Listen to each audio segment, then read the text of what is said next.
Welcome back everyone to the homestead. We needed to put a little short update in here. I showed you guys in one of the videos about the elderberries that we've actually made elderberry syrup with. And Zoe is the one that did it. She's always creative. And she's gonna, this is for Tiny Acres. Yes. They'd asked to see a video of the elderberry syrup. And unfortunately, we can't show you the process because it happened so fast, and next thing you know, it was too late by the time I could grab a camera and do a video. So she'll just give you a little update of how she did it. Okay, so to start off, me and Dad picked them this morning, and on the front porch today, I actually had a bunch of them, so I had to transfer them from the bucket to like a layer of plastic to lay them on so I can have the bucket free, because some of them were actually green and I had to take the green off before I can put them in the pot. So I took them all off. It actually took me a good amount of time to do it, so I was kind of sweating out there doing it. So I had a bucket full of the green ones that were not ready yet, and then a bucket of the ones that I was able to cook already. But there was just a few little green Yeah, ones. We picked mostly all ripe ones. And they all looked really good. And I actually had to stain my hands a little bit, but thankfully I got it off because it was all over my hands. So after that, after you got them all in your pot, this is the pot we used.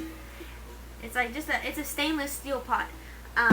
Gloria White actually told me you're not supposed to use aluminum because of the acidity in it, and it can mess it up. So thank God I didn't use an aluminum pan. So after you've got them all in your pot, you want to take it from outside to the kitchen and wash it all off to get all the bugs that like to stay on them, because they usually eat away at the elderberries.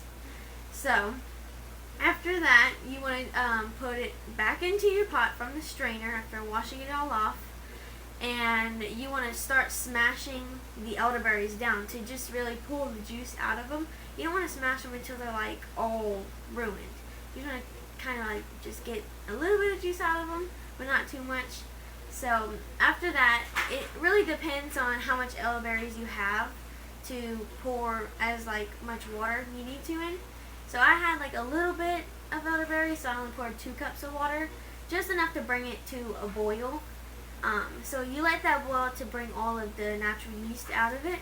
So you're just going to let it boil and just keep stirring it as much as you can.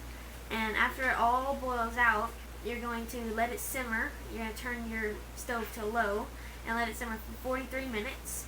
And in your pot, occasionally you're going to keep stirring, because you don't want it to stick to the pan, because it will stick to your pan if you don't keep stirring. So you're going to turn your pot off after it's simmered, and you're going to take a cheesecloth, and you're going to take the cheesecloth and stick it in the strainer, and then put it over a bowl.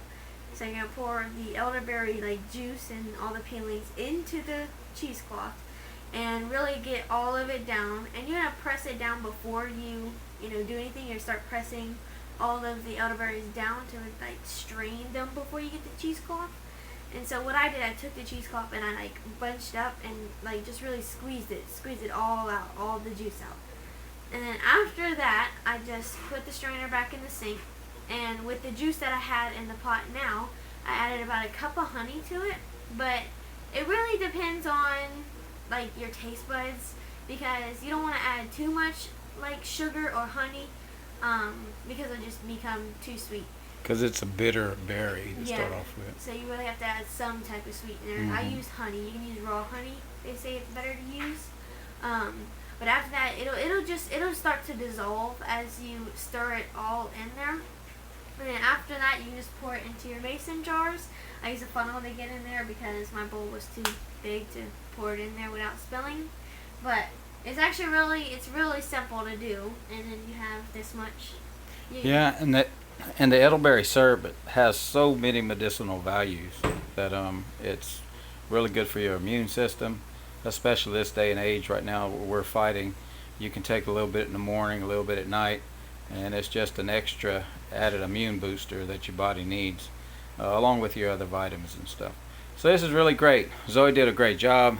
thank you, Tiny Acres, for all the great comments you said on Zoe, and everyone else that appreciated her hard work. She did a great job, and we'll be doing it again. And when we do it again, we'll be able to show you the full process. Yes.